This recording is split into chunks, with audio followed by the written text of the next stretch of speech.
అన్నదాత అన్నదాత మీ అన్నదాత, చెమటోడ్చి ఆహారాన్నందించే రైతన్న, అనునిత్యం నీ కండదండగా నిలిచే నేస్తం ఎవరన్నా.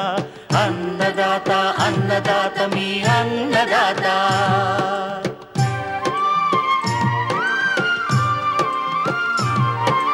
నూతన రీతుల సాగుబడికి, నూరింతలు పెరిగే దిగుబడికి సూచనలిచ్చే సస్య రక్షణకు, పశు పోషణకి శాస్త్ర విజ్ఞానం అందించి ముందుకు నడిపే తెలుగు రైతు భారతదేశానికి మకుటం అయ్యేలా తీర్చిదిద్దే ఆశయంతో మిమ్ము మేలు కొలిపేది అన్నదాత. అన్నదాత అన్నదాత మీ అన్నదాత. అన్నదాత అన్నదాత మీ అన్నదాత. అన్నదాత ప్రేక్షకులకు నమస్కారం. ఈనాటి ముఖ్యాంశాలు: మాగాణి మొక్కజొన్నలో ఎరువుల యాజమాన్యం,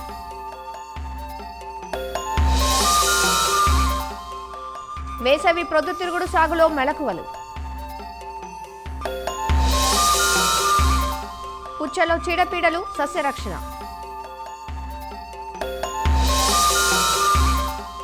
ఇంకా జై కిసాన్ వ్యవసాయ సమాచారం.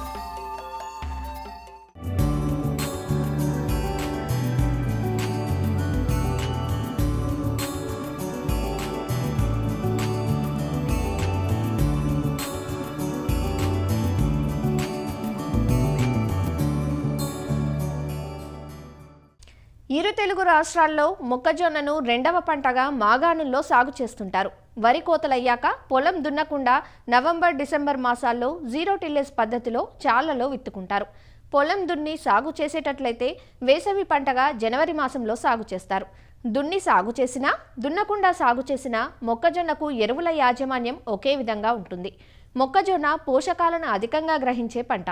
ఎరువులను సిఫార్సు చేసిన విధంగా అందించినప్పుడే ఎకరాకు 40 క్వింటాలకు పైగా దిగుబడులు సాధించగలం. మరి మొక్కజొన్నలో ఎరువుల యాజమాన్యం గురించి రాజేంద్రనగర్లోని ప్రొఫెసర్ జయశంకర్ తెలంగాణ రాష్ట్ర వ్యవసాయ విశ్వవిద్యాలయం అఖిల భారత ద్వితీయ మరియు సూక్ష్మ పోషక విభాగం ప్రధాన శాస్త్రవేత్త డాక్టర్ శంకర్ నుంచి తెలుసుకుందాం.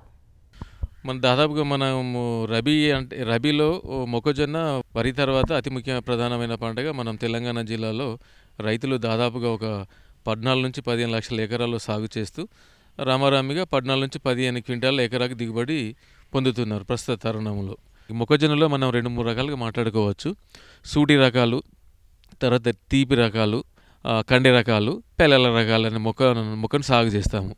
ఈ ఎరువుల యాజమాన్యం ఎలా ఉండాలి మాట్లాడుకున్నట్లయితే మనకి మామూలుగా మొక్కజొన్నలు అయితే 80 నుంచి 90 కిలోల నత్రజని ఎకరాకి, 32 కిలోల భాస్వరం ఎకరాకి, 32 కిలోల పొటాష్ ఎకరాకి. నత్రజని సిఫార్సు అయితే ఉందో 85 నుంచి 96 కిలోలు ఎకరాకి నత్రజనిని మనం 3 భాగాలుగా విభజించుకొని ఒక దఫా ఒక 1/3 ఏమో ఆఖరి దిక్కులో, రెండవ భాగం వచ్చేసి మనకి మొక్కలు ఎత్తులో మొక్క ఎచ్చినప్పుడు అప్పుడు, మూడో దఫా వచ్చేసి మనకి జల్లుపీత పీచు వచ్చే కాలక్రమంలో మన నత్రజని 3 దఫాలు వేసుకోవాలి. అదే భాస్వరం గురించి మాట్లాడుకున్నట్లయితేనేమో ఆఖరి దిక్కులో భాస్వరము ఆఖరి దిక్కులో వేసుకోవాలి. పొటాషియం 32 కిలో ఒక ఎకరం అనుకున్నాం కాబట్టి అది 2 దఫాలుగా ఆఖరి దిక్కులో ఒకసారి, తర్వాత జల్లు లేదా పీచు వచ్చే కాలక్రమంలో రెండోసారి వేసుకున్నట్లయితే ఈ ఎరువుల యొక్క సామర్థ్యం మొక్కకు అందుబాటులోకి ఎక్కువ వచ్చి అధిక దిగుబడులు పొందే ఆస్కారం ఉంటుంది. మనం సిఫార్సు చేసిన ఎరువుల మోతాదు ఏదైతే ఉందో అది సిఫార్సు చేసినప్పుడు 10 టన్నుల పశువుల ఎరువుని వాడుకొని సిఫార్సు చేసిన మోతాదు అది. అలాగే మనం మొక్కజొన్న రెండవ పద్ధతి మాట్లాడుకున్నట్లయితే వర్షాకాలంలో వరి కోసిన తర్వాత వరి మాగాణంలో నేరుగా మొక్కజొన్న విత్తుకునే సాంప్రదాయం సంస్కృతి మన రాష్ట్రంలో ఉంది. మొక్కజొన్న సాధారణంగా పండించే పద్ధతిలో అయినా కానీ తర్వాత వరి మాగాణంలో నేరుగా పండించే మొక్కజొన్నలో ఎరువుల యాజమాన్యం దాదాపు ఒకే రకంగా ఉంటుంది. నేరుగా పండించే దాంట్లోనేమో మనము ఖచ్చితంగా 10 టన్నుల పశువుల ఎరువు వాడుతూ రసాయనిక ఎరువుల వాడి మనం దిగుబడులు పొందవచ్చు. ఈ నేరుగా విత్తే పద్ధతిలో మనకి అంటే వర్షాకాలంలో వరి కోసిన తర్వాత వాడుకునే పద్ధతి కాబట్టి ఇక్కడ రసాయనిక ఎరువుల వినియోగ సామర్థ్యం ఎలా ఉండాలంటే మనం మొక్క విత్తిన తర్వాత 2-3 ఆకులు వచ్చిన తర్వాత నత్రజని ఎరువులు కానీ, భాస్వరం ఎరువులు కానీ, పొటాష్ ఎరువులు కానీ కొంచెం మొక్కకు దగ్గరలో రంధ్రం చేసుకుని వేసుకున్నట్లయితే వినియోగ సామర్థ్యం బాగా పెరుగుతుంది. వరి మాగంలో పండించే మొక్కజొన్నలు కానీ నత్రజని ఎరువులు 3 దఫాలుగా 3 భాగాలుగా విభజించుకొని మొక్కలు ఎత్తు వరకు వచ్చిన దశలో ఒకసారి, తర్వాత జల్లు లేదా పీచు వచ్చే దశలో ఒకసారి నత్రజని బసరం ఎరువులు రంధ్రం చేసి రంధ్రంలో వేసుకున్నట్లయితే వారి యొక్క వినియోగ సామర్థ్యం పెరిగి అధిక దిగుబడులు పొందే ఆస్కారం ఉంటుంది. పొటాష్ ఎరువులు కూడా అదే రకంగా మనము 2 దఫాలుగా విభజించుకొని మొక్కకు 5 సెంటీమీటర్ల దూరంలో రంధ్రం చేసుకుని రంధ్రంలో వేసుకున్నట్లయితే సామర్థ్యం పెరిగి దిగుబడి పొందే ఆస్కారం ఉంటుంది. ఇది నత్రజని భాస్వరం పొటాషియంకి సంబంధించిన ఎరువుల గురించి. ఒకవేళ పంట మొక్కల్లో మనకి లోప లక్షణాలు వస్తున్నాయని గమనించినట్లయితే జింకును చూసుకున్నట్లయితే మనకి ఆకు యొక్క ఈనె మధ్య భాగంలో పసుపచ్చగా మారడం, తీవ్రత ఎక్కువ ఉన్నప్పుడు తెల్లగా మారిపోవడం, గుంపులుగా ఉండడం, మనకి మొక్క వికసించుకోకపోవడము. అలాగే బోరాన్ని చూసుకున్నట్లయితే మనకి జల్లు యొక్క పొడవు తగ్గిపోవడము, కండె ఆ పరిమాణంలో తేడా ఉండడము, ఒకవేళ కండె వచ్చిన తర్వాత వరుసల మధ్య సాలు చక్కగా ఉండకపోవడము, లేదంటే వంకర్లు తిరిగి ఉండడము ఇలా ఉంటుంది. జింకుకు సంబంధించి 2 గ్రాముల జింక్ సల్ఫేట్ని 1 లీటర్ నీటికి 2 నుంచి 3 దఫాలుగా పిచికారీ చేసుకున్నట్లయితే పంటల్లో వచ్చే లోపాలని సమర్థవంతంగా నివారించుకోవచ్చు. అదే బోరాన్ని చూసుకున్నట్లయితే అంటే 1 గ్రాము 1 లీటర్ నీటికి బోరాన్ని మనం పిచికారీ పైపడికి చేసుకున్నట్లయితే అధిక దిగుబడి కాకుండా గట్టిగా కండె రావడము, తర్వాత సాళ్ళ మొత్తంగా ఉండడము, పొడవు గింజలు కంకి పొడవుగా ఉండడము, వంకర లేకుండా నిటారుగా ఉండడము పొందే ఆస్కారం ఉంటుంది. దానివల్ల అధిక దిగుబడులు పొందవచ్చు. ఎరువుల యాజమాన్యానికి వచ్చేసి మీరు ఎక్కడ కన్ఫ్యూజ్ కాకుండాను అక్కడైతే ఎలాంటి యాజమాన్యం పద్ధతి నేరుగా పాటిస్తున్నామో మనము వరి మాగాన్లో నేరుగా విత్తే పద్ధతిలో కూడా నత్రజని భాస్వరం ఎరువులతో పాటుగా ఈ సూక్ష్మ పోషకాలు పైపాటుగా పంటపై పిచికారీ చేసుకొని నివారించుకోవచ్చు. ఈ 2 జాగ్రత్తలు రైతులు గ్రహించేసి ఎరువుల యాజమాన్యం పాటిస్తూ అధిక దిగుబడులు, సుస్థిరమైన దిగుబడులు పొందుతారని ఆశిస్తున్నాను.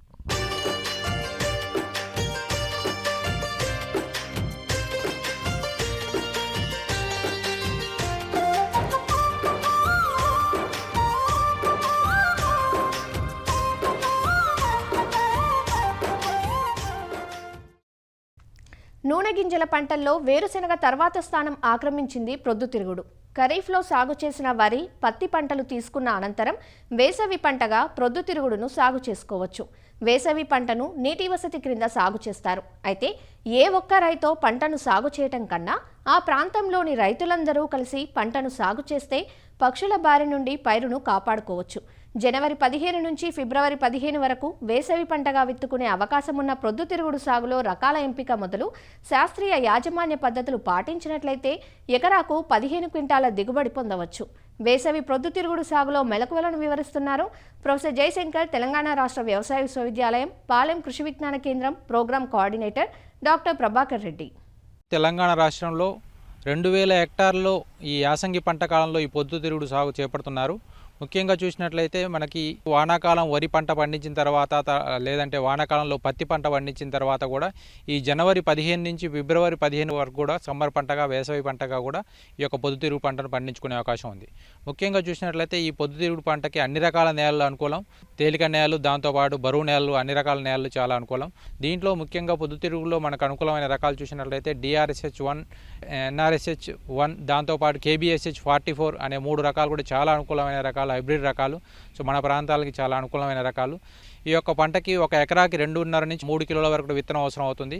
ఈ యొక్క పొద్దుతిరుగుడు పంటలో నెక్రోసిస్ వైరస్ అనేది అధికంగా వచ్చే అవకాశం ఉంటుంది కాబట్టి దీన్ని కలగజేసే తామర పురుగు నివారించుకునే అవకాశం ఉంది. సో దీని గురించి కానీ విత్తన శుద్ధిలో ఇమిడాక్లోపిడ్ 1 కిలో విత్తనానికి 5 ml ఇమిడాక్లోపిడ్ని కలిపి విత్తన శుద్ధి చేసుకోవాలి. లేదంటే థయోమిథాక్సిన్ 3 grams 1 కిలో విత్తనానికి కలిపి విత్తన శుద్ధి చేసుకోవాల్సిన అవసరం ఉంటుంది. దాంతోపాటు ఈ పొద్దుతిరుగుడు పంటలో ఆల్టర్నేరియా ఆకుమచ్చ తెగులు కూడా అధికంగా వచ్చే అవకాశం ఉంటుంది కాబట్టి కార్బండిజం 2 గ్రాములు 1 కిలో విత్తనానికి కలిపి విత్తన శుద్ధి చేసుకోవాల్సిన అవసరం ఉంటుంది. దీంతోపాటు ఈ యొక్క పొద్దుతిరుగుడు పంటను విత్తుకోవడానికి బోదెలు కాలువలు పద్ధతిలో చేసుకొని బోదెలపైన మనం విత్తుకున్నట్లయితే ఈ యొక్క మనకు నీటి సౌకర్యం కూడా, నీటిని పెట్టుకోవడానికి కూడా అనుకూలంగా ఉంటుంది. దీంతోపాటు మనం ముఖ్యంగా గమనించవలసిన అంశం ఏంటంటే దీన్ని విత్తుకున్న తర్వాత కలుపు యాజమాన్యం కనుక చూసినట్లయితే విత్తిన 48 గంటల్లోపు ఆక్సాడయార్జిల్ అనే కలుపు మందు 120 గ్రాములు 200 లీటర్ల నీటిలో కలిపి మనం పిచికారీ చేసుకోవాల్సిన అవసరం ఉంటుంది.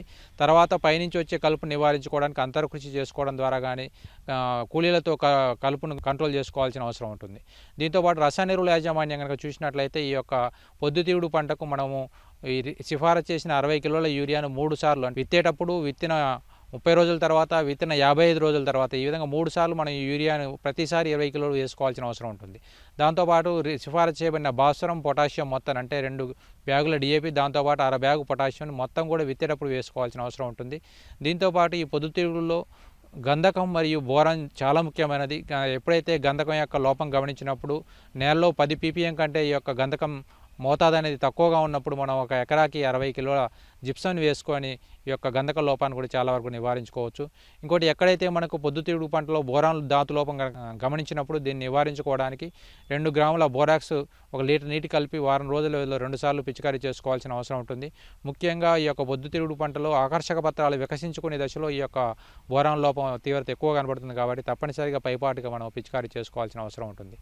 దాంతోపాటు ఈ యొక్క నీటి యాజమాన్యం కనుక చూసినట్లయితే మనకి తప్పనిసరిగా తేలిక నేలల్లో 5 నుంచి 7 రోజుల తర్వాత బరువు నేలల్లో ప్రతి 10-15 రోజులకు ఒకసారి ఈ విధంగా మనం నీటి తడులు ఇచ్చుకోవాల్సిన అవసరం ఉంటుంది. ముఖ్యంగా చూసినట్లయితే పంట మొగ్గ దశ మరియు పంట యొక్క పూత దశ, దాంతోపాటు ఈ యొక్క గింజ కట్టే దశ, ఈ 3 దశల్లో ఈ చాలా క్రిటికల్ స్టేజెస్. ఈ దశలో మనం తప్పనిసరిగా నీటి యాజమాన్యం చేపట్టాల్సిన అవసరం ఉంటుంది. ముఖ్యంగా మనకు 90 నుంచి 95 రోజుల పంట కాలం కలిగిన ఈ దశలో మనకు 4 నుంచి 5 తరల వరకు తప్పనిసరిగా ఇవ్వాల్సిన అవసరం ఉంటుంది. దీంతోపాటు ముఖ్యంగా చూసినట్లయితే మనకి ఈ యొక్క రసాయన ఎరువుల యాజమాన్యంతో పాటు పురుగుల యాజమాన్యం కూడా చాలా తప్పనిసరి. ముఖ్యంగా దీంట్లో మనకి లద్దె పురుగులు అధికంగా వచ్చే అవకాశం ఉంటుంది కాబట్టి లద్దె పురుగులను కంట్రోల్ చేయడానికి నోవాలిరాన్ అనే పురుగు మందుని 1 mlని 1 లీటర్ నీటి కలిపి మనం పిచికారీ చేసుకోవాల్సిన అవసరం ఉంటుంది. ఈ యొక్క లార్వా అనేది తీవ్ర స్థాయిలో మనం చూసినట్లయితే ఆ సమయంలో మనకు విషపు ఎర్రలు తయారు చేసుకొని దాని ద్వారా కూడా మనం కంట్రోల్ చేసుకునే అవకాశం ఉంటుంది. ఈ యొక్క విషపు ఎర్ర తయారు చేసుకోవడానికి 5 కేజీల తవుడుకి 500 గ్రాముల బెల్లం, దాంతోపాటు 500 ml మోనోకోటోఫాసం కలిపి చిన్న చిన్న ఉండలుగా చేసుకొని సాయంత్రం పూట పొలంలో వేసుకోవడం ద్వారా ఈ లద్దె పురుగును చాలా వరకు నివారించుకునే అవకాశం ఉంటుంది. ఎక్కడైతే మనకి పొద్దుతిరుగులో తామర పురుగులు కానీ, పచ్చదోమ కానీ, తెల్లదోమ కానీ మనం గమనించినప్పుడు వీటి ద్వారా మనకు నెక్రోసిస్ వైరస్ అనేది వ్యాప్తి చెందే అవకాశం ఉంటుంది కాబట్టి మొదటి దశలో దీన్ని గమనించినప్పుడు ఇమిడాక్లోపిడ్ని 0.5 ml 1 లీటర్ నీటి కలిపి పిచికారీ చేసుకోవడం ద్వారా మనం చాలా వరకు నివారించుకోవచ్చు. లేదంటే థయోమిథాక్సిన్ 0.4 grams 1 లీటర్ నీటి కలిపి పిచికారీ చేసుకోవడం ద్వారా ఈ యొక్క రసం పీల్చే పురుగును దాని ద్వారా వ్యాప్తి చెందే నెక్రోసిస్ వైరస్ను కూడా నివారించుకునే అవకాశం ఉంటుంది. ఈ యొక్క బీహారీ గొంగళి పురుగులు మనం గమనించినప్పుడు క్లోరోపైరిపాస్ 2 ml లీటర్ నీటి కలిపి మనం పిచికారీ చేసుకోవడం ద్వారా దీన్ని నివారించుకునే అవకాశం ఉంటుంది. బూడిద తెగులు మనకి అధికంగా వచ్చే అవకాశం ఉంటుంది. యాసంగి పంట కాలంలో చలి అధికంగా ఉండడం వల్ల బూడిద తెగులు అధికంగా వచ్చే అవకాశం ఉంటుంది. నివారణ కొరకు ప్రోపికొనజోల్ 1 ml లీటర్ నీటి కలిపి పిచికారీ చేసుకోవడం ద్వారా ఈ యొక్క తెగుళ్లను కూడా నివారించుకునే అవకాశం ఉంటుంది. గమనించవలసిన అంశం ఏంటంటే మనకి ఈ యొక్క హెడ్ అనేది వెనక భాగం పసుపు రంగులోకి మారిన తర్వాత, నిమ్మకాయ రంగులోకి మారిన తర్వాత మనది పక్వ దశకు వచ్చిందని గమనించి దాన్ని మనం ఈ పూలు అనేది కోసుకోవాల్సిన అవసరం ఉంటుంది. యాసంగి పంట కాలంలో వరి పంటకు ఆల్టర్నేట్గా పత్తి పంట వేసిన తర్వాత లేదంటే ఈ యొక్క ఆపరాల పంటలు వేసిన తర్వాత పంట మార్పిడి కింద కూడా ఈ పొద్దుతిరుగుడు పంటను పండించుకొని అధికంగా దిగుబడులు పొందే అవకాశం ఉంటుంది.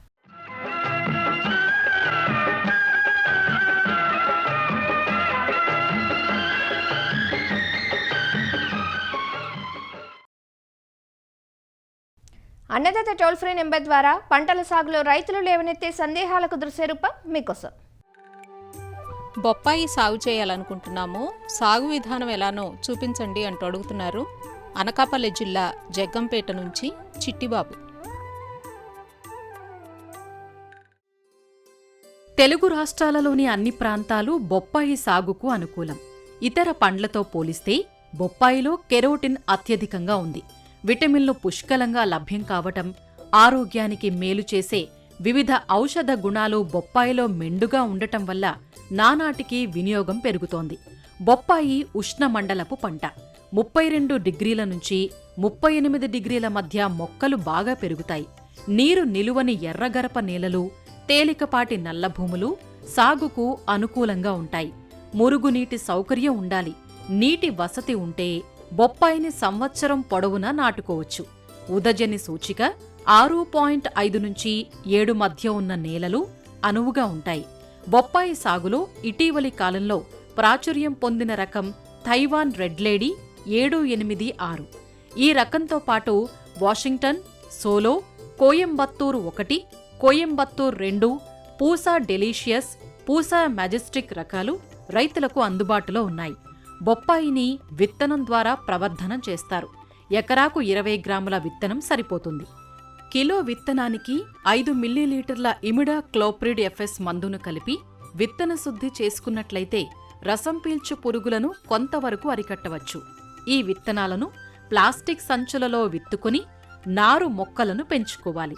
విత్తన సంచులను షేడ్ నెట్ల క్రింద ఉంచినట్లయితే అననుకూల వాతావరణ పరిస్థితులు, రసం పీల్చు పురుగుల దాడి నుంచి నారు మొక్కలను కాపాడవచ్చు. 15 రోజుల దశలో లీటరు నీటికి 3 గ్రాముల కాపర్ ఆక్సీక్లోరైడ్ కలిపిన ద్రావణాన్ని పిచికారీ చేసుకున్నట్లయితే నారుకుళ్ళు తెగులు సోకకుండా నారు మొక్కలు ఆరోగ్యంగా పెరుగుతాయి. 40 రోజుల వయస్సు గల నారు మొక్కలు ప్రధాన పొలంలో నాటుకునేందుకు అనువుగా ఉంటాయి. ప్రధాన పొలాన్ని 2-3 సార్లు 30 నుంచి 40 సెంటీమీటర్ల లోతు దుక్కులు చేసుకోవాలి. ఇలా చేయటం వల్ల భూమిలోని చీడపీడల కోసస్థ దశలు నాశనమవుతాయి. మొక్కల మధ్య ఎటు చూసినా 1.8 మీటర్లు ఎడం ఉండేలా గుంతలు తీసుకోవాలి. మొక్కలు నాటే 15 రోజుల ముందుగా 40 సెంటీమీటర్ల పొడవు, వెడల్పు, లోతుతో గుంతలు తీయాలి. నాటే సమయంలో గుంత పై మట్టికి 20 కిలోల పశువుల ఎరువు, 1 కిలో వేపపిండి, 20 గ్రాముల అజోస్పైరిల్లం, 20 గ్రాముల ఫాస్ఫోబాక్టీరియా కలిపి గుంతను నింపుకోవాలి. 40 నుంచి 60 రోజుల వయస్సు, 15 సెంటీమీటర్ల ఎత్తున్న నారు మొక్కలను సాయంత్రం పూట చల్లని సమయాల్లో నాటుకోవాలి. సంవత్సరానికి ఒక్కో మొక్కకు 10 కిలోల పశువుల ఎరువు, 2 కిలోల వేపపిండి లేదా ఆముదం పిండి, 500 గ్రాముల యూరియా, 1.6 కిలోల సింగిల్ సూపర్ ఫాస్ఫేట్, 850 గ్రాముల మ్యూరేట్ ఆఫ్ పొటాష్ ఎరువులను 6 సమభాగాలుగా చేసుకుని ప్రతి 2 నెలలకు ఒక దఫాగా అందించాలి. ఫెర్టిగేషన్ పద్ధతిలో ఎరువులను అందించే విధానంలో ప్రతి మొక్కకు నాటే సమయంలో 20 గ్రాముల యూరియా, 20 గ్రాముల మ్యూరేట్ ఆఫ్ పొటాష్, నాటిన 5 నుంచి 8 వారాల మధ్య 30 గ్రాముల యూరియా, 30 గ్రాముల మ్యూరేట్ ఆఫ్ పొటాష్, 9 నుంచి 12 వారాల మధ్య 40 గ్రాముల యూరియా, 30 గ్రాముల మ్యూరేట్ ఆఫ్ పొటాష్, 13 నుంచి 16 వారాల మధ్య 50 గ్రాముల యూరియా, 30 గ్రాముల మ్యూరేట్ ఆఫ్ పొటాష్, 17 వారాల నుంచి ఆ పైన ఒక్కో మొక్కకు ప్రతి నెల 50 గ్రాముల యూరియా, 90 గ్రాముల మ్యూరేట్ ఆఫ్ పొటాష్ అందించాలి. భాస్వరపు ఎరువును సూపర్ ఫాస్ఫేట్ రూపంలో 2 నెలలకు ఒకసారి 260 గ్రాముల చొప్పున మొక్క మొదళ్లలో వేసుకోవాలి. తేలికపాటి నేలల్లో సూక్ష్మధాతు లోపాలు తలెత్తే అవకాశం ఉంది. వీటి నివారణకు లీటరు నీటికి 5 గ్రాముల జింక్ సల్ఫేట్ మరియు 1 గ్రాము బోరాక్స్ కలిపి మొక్కలపై పిచికారీ చెయ్యాలి. డ్రిప్ పద్ధతిలో నీటిని అందించటం వల్ల మొక్కలు ఆరోగ్యంగా ఎదుగుతాయి.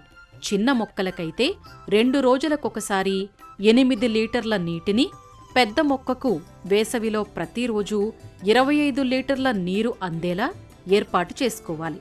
వర్షాకాలంలో అవసరాన్ని బట్టి నీటి తడులను అందివ్వాలి. రసం పీల్చు పురుగుల ద్వారా వ్యాపించే వైరస్ తెగుళ్లు బొప్పాయికి ప్రధాన శత్రువులు. ముఖ్యంగా తెల్లదోమ, పేనుబంక, తామర పురుగుల ద్వారా మొజాయిక్, రింగ్ స్పాట్ వైరస్, ఆకుముడత ఆశించి దిగుబడులను తీవ్రంగా నష్టపరుస్తాయి. వీటి నివారణకు జిగురు పూసిన పసుపు, నీలం రంగు ఎరలను ఎకరాకు 20 చొప్పున ఏర్పాటు చేసుకుంటే రసం పీల్చు పురుగులు వాటికి అంటుకొని చనిపోతాయి.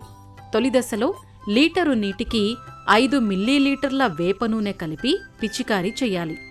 ఉధృతి ఎక్కువగా ఉన్నట్లయితే లీటరు నీటికి 2 మిల్లీలీటర్ల ప్రొఫెనోఫాస్ లేదా 1.6 మిల్లీలీటర్ల మోనోక్రోటోఫాస్ లేదా 0.3 మిల్లీలీటర్ల ఇమిడాక్లోప్రిడ్ లేదా 2 మిల్లీలీటర్ల ఫిప్రోనిల్ కలిపి మొక్కంతా తడిచేలా పిచికారీ చెయ్యాలి. బొప్పాయి 6వ మాసం నుంచి పూత పూయటం ప్రారంభిస్తాయి.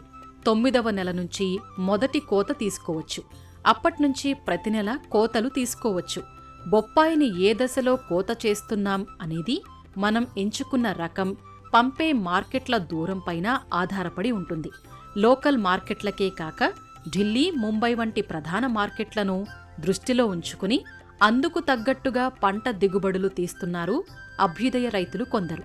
పంపే మార్కెట్ ఏదైనా కోతల సమయంలో కొన్ని మెళకువలు తప్పనిసరి. పూర్తిగా చెట్లపైనే కాయలు పండనీయకూడదు. దూరపు మార్కెట్లకు పంపేటప్పుడు కాయలపై ఆకుపచ్చ రంగు నుంచి 1-2 పసుపు చారలు రాగానే కాయలు కోసుకోవాలి. అదే దగ్గరి మార్కెట్లకు పంపేటప్పుడు కొంచెం మాగిన కాయలను కోసినా సరిపోతుంది. కాయలను కోసిన తర్వాత ఒక్కో కాయకు విడివిడిగా న్యూస్ పేపర్ను చుట్టాలి. రవాణా సమయంలో కూడా వాహనాల అడుగు భాగం మరియు ప్రక్కల వరిగడ్డిని పరుచుకోవాలి. దీనివల్ల కాయలు రవాణా సమయంలో పాడవకుండా నాణ్యంగా ఉంటాయి. బొప్పాయి తోటలను వైరస్ తెగుళ్ల నుంచి కాపాడుకోగలిగితే ఎకరాకు సంవత్సరానికి 100 టన్నుల చొప్పున 2 ఏళ్ల పాటు ఫలసాయం తీసుకునే అవకాశం ఉంది.